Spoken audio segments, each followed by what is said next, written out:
Hey guys, welcome to another one of my LEGO videos. I'm actually really excited to talk about my latest creation, which is definitely one of my more ambitious projects so far. Thanks a lot for stopping by. I'm Isaiah, presenting to you the latest and greatest from BricksToGo, so let's get into this build. This Waterwheel LEGO MOC was inspired by traditional German architecture, and I think resembles the style of buildings you'd find in old German towns quite well. Personally, I've never been to Germany, so I'm just going by the pictures I've found online. Let me know down in the comments what you think it looks like. Anyway, I started this project by building the water wheel on the side of the building here. This gave me a good idea of the proportions I'd need to use for the rest of the building. The wheel is made up of 4 umbrella-shaped segments, all attached at the center hub within the wheel.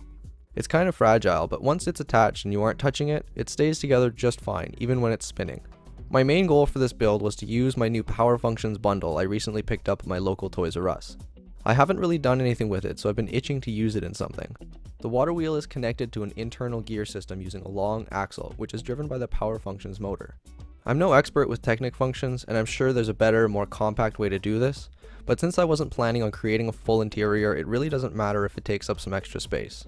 The motor has a pretty high default speed setting, which turned out to be way too fast for this project. The extra gears are essential in slowing down the speed of the wheel to a more accurate pace to match the flow of a river.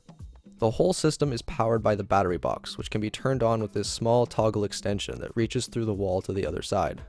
This actually ended up working out quite well, and you can barely even see the switch within the texture of the stone foundation. The stone walls are created using a random assortment of profile bricks, outward-facing tiles, round plates and bricks, and a bunch of other stone-like pieces. The gray, dark tan, and sand green colors really help give the build a historic faded look, which I really like. This technique took a really long time to finish on such a large scale, but the end result is definitely worth it. It's incredible the difference it makes when compared to a stone wall made of just profile bricks or something.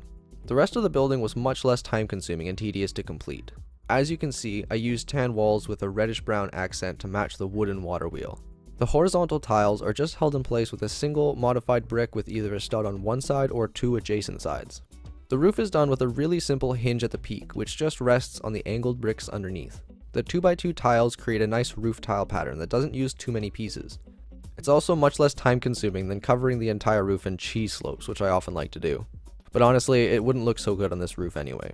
On one side of the roof, I attached a stone chimney using an angle brick.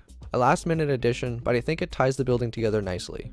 I also completely ran out of the stone pieces I was using, so it couldn't have worked out better. The only things left to do after finishing the roof was to add the water and some trees and plants. The water is made of a combination of over 1,300 1x1 round trans blue and trans clear studs, which I think looks the best for moving water. The pine tree on the other side of the riverbank is done using flower stem pieces and modified bricks with studs on all sides. I didn't have enough brown ones to make the tree trunk brown, but black wasn't a bad substitute. Each brick is placed on top of the next at a 45-degree angle to get the round, cone-like shape of your typical pine tree. Another simple yet effective technique for adding some realism to your LEGO MOCs. Anyway, I think that about sums it up for this build. Let me know what your thoughts are on this one in the comments. I always love to hear from you guys. Always feel free to leave a like or subscribe for more upcoming projects, and as always, thanks for watching.